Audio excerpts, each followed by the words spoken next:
कधीच नाही चुकणार तुमचे फेवरेट टीव्ही शोज झी5 सोबत, तेही एकदम फ्री। नीचपणाची एक एक पायरी पार करत चालली भुवनेश्वरी। बाबा तुम्ही नका टेन्शन घेऊ। कसं टेन्शन नाही घेणार बाळा मी? फुलपगारे सर आहेत ना, फुलपगारे सर बोलतील। फुलपगारांचं नाही ऐकणार ते। मला काहीतरी करावं लागेल। बाबा मला मला असं वाटतंय तुम्ही ह्यामध्ये नका पडू प्लीज। नाही बाळा, मी शांत बसून नाही चालणार। हे सगळं थांबवायला हवं ना। कसं कसं थांबवणार?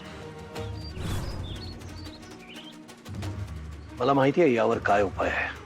बाबा बाबा प्लीज तुम्ही घाईघाई काहीही निर्णय घेऊ नका। अक्षरा, पुढचं पुढे बघूया, पण आता या क्षणाला मला माझ्या मुलाचे आणि तुझे हाल बघवत नाहीयेत। तू हे डिझर्व नाही करत अक्षरा। मला काहीतरी केलं पाहिजे ना। किती दिवस गप्प बसू मी? अक्षरा, मी अशाने मेलो आणि वर गेलो ना तर चारू मला विचारेल, माझ्या मुलाची माझ्या सुनेची अशी अवस्था का होऊ दिली तुम्ही? मी काय सांगू तिला? हे सगळं थांबायला हवं अक्षरा, कुठेतरी थांबायला हवं। बाबा मी म्हणूनच तुम्हाला सांगत नव्हते। असं ऐका बाबा, तुम्ही आत्ता असं काहीतरी करू नका ज्यामुळे पुढे जाऊन तुम्हाला त्रास होईल। अक्षरा, पुढे जाऊन सतत सगळ्यांना कायम स्वरूपी होणारा त्रास आणि आता मला होणारा त्रास, यातलं एक काहीतरी निवडावं लागेल, नाहीतर सगळं हातातून निसटून जाईल।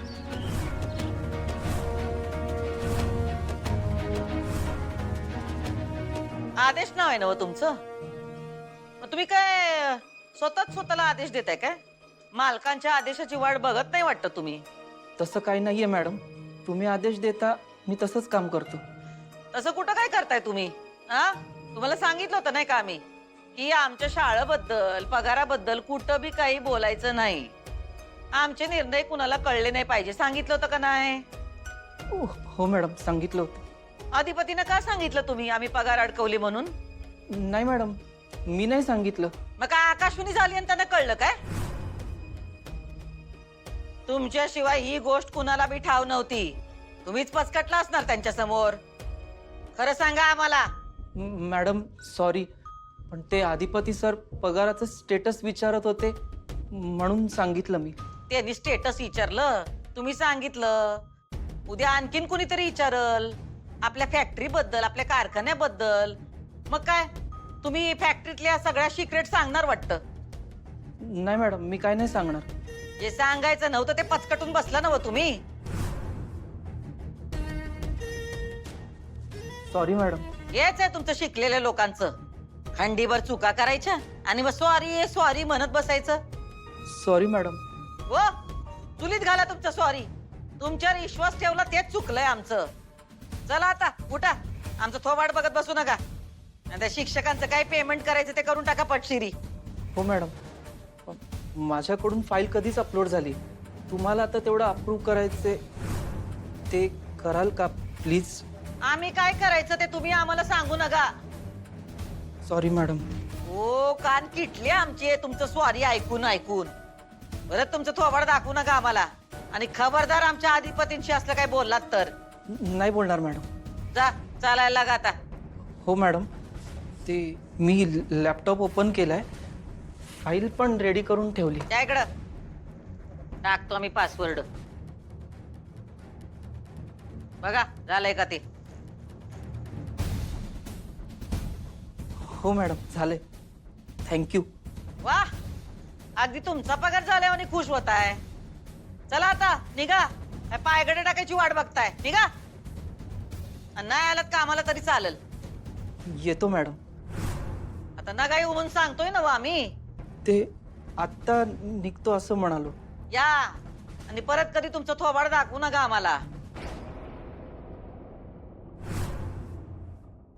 खरंच बास झालं अक्षरा, आतापर्यंत खूप सहन केलं सगळ्यांनी।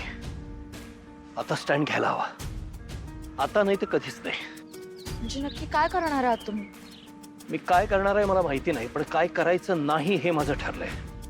आता मी मुकाट्याने सगळं सहन नाही करणार, मी गप्प नाही बसणार। त्या भुवनेश्वरीला वाटतं ती जे जे करेल ती पूर्व दिशा, ती जे करेल तसंच होईल। तिला बेलगाम सुटू देणार नाही मी अक्षरा, ती कारस्थानं करत राहील।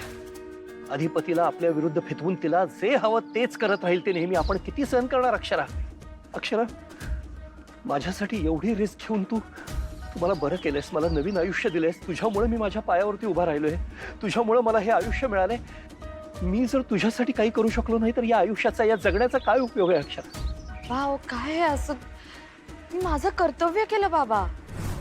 आता मी माझं कर्तव्य करणार. आता मी तुझ्या बाजूने स्टँड घेणार. भुवनेश्वरीशी जशास तसं वागणार मी. त्याशिवाय गत्यंतर नाही आता.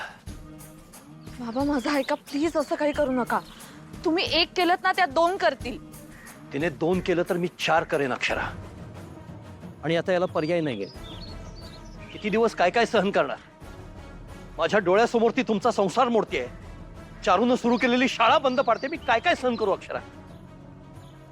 बाबा हे बघा, चूक माझी आहे. माझ्यामुळे हे सगळं होतंय.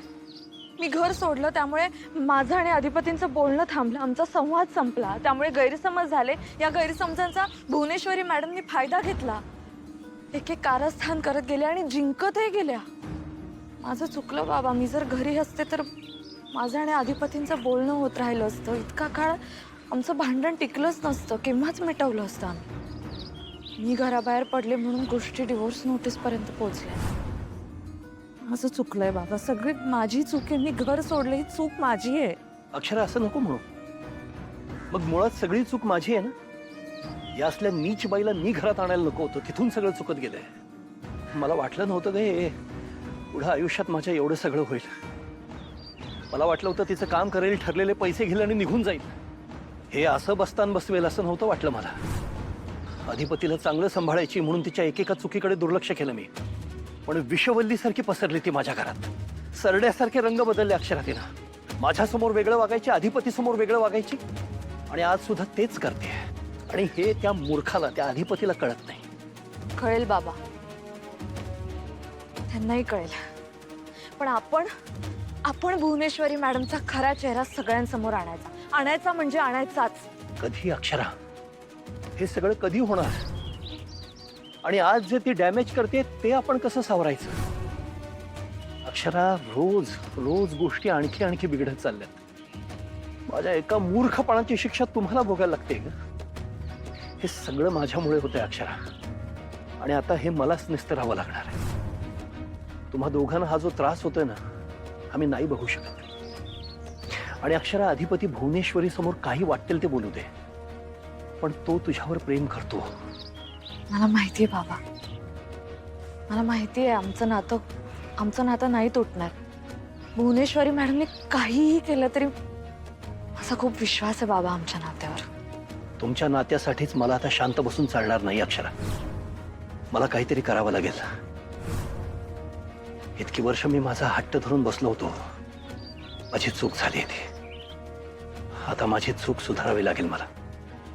म्हणजे काय करणार आहात तुम्ही नक्की? मी बाळा, तू फोन घे, मी येतो. बाबा ऐका माझं घाई काही निर्णय घेऊ नका. नको काळजी करू, आपण सगळं सांभाळूया. फोन घेतो, येतो. बाबा